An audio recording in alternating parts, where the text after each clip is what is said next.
So yun, what's up mga kablagi? Dahil nga na-aksidente kong napatid ko ang aking necklace, ay nagpasya po kayong pumunta dito sa Nasser Jewelries po upang ipakabit po ang aking naputol na necklace. At dito mga kablagi, pagpasok nga namin dito, makikita mo na napakaganda po ng mga gold nila, mga jewelries nila dyan, pati yung mga necklace, yung mga earring, yung mga singsing na yan. At makikita mo dyan mga kablagi, talaga napakaganda, mga branded talaga, at ang gaganda po ng design. At dito nga napapili na nga po si Vloggy Mami ng kanyang earring dyan na susukatin po. Talagang napakaganda po nung kanyang napili dyan. At dito nga mga kablagi, wala talaga sa plano namin na pupunta dito lang at bibili. Pero ang nangyari mga kablagi, talagang na-market kami dito ni ma'am. At talagang nakita ko dito yung talagang matagal ko nang minimiti na singsing. At ito nga mga kablagi, nakita ko nga yan. Talagang natatakam talaga ako. Gustong gusto ko talagang bilhin yan.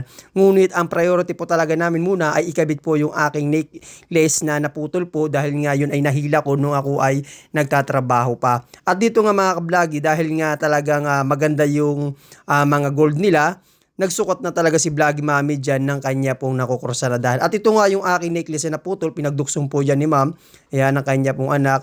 At dito naman mga kablagi, nakita ko talaga yung aking talagang pinapangarap na singsing. At nang nahawakan ko nga mga kablagi, talagang ayaw ko nang bitawan ang singsing na ito. At kasi talagang napakaganda po at napakabigat po ng singsing na yan. At talagang na-amaze ako dito mga kablagi sa aking singsing na nakita na yan.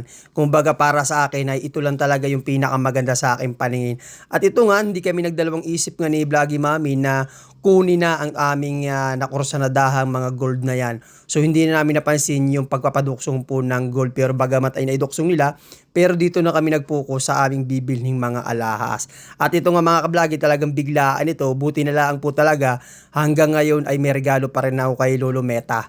Talagang pinagkakaluban pa rin po ako ng blessing ni Lolo Meta, kaya po ako nakakabili ng mga ganitong alahas. At dito mga kablagi, kung kayo po ay pupunta dito, napakaganda pupuntahan dito dahil nga marami sila mga brand yung gold dyan, nagko-customize din sila ng kung anong gusto nyo pong klaseng alahas, pwede silang i-customize. At napakaganda po talaga dito mga kablagi dahil mura pa po ang kanilang per gram dito. At yan, makikita mo dyan mga kablagi, ito nga yung aming nakursanadahan na bibilihin namin.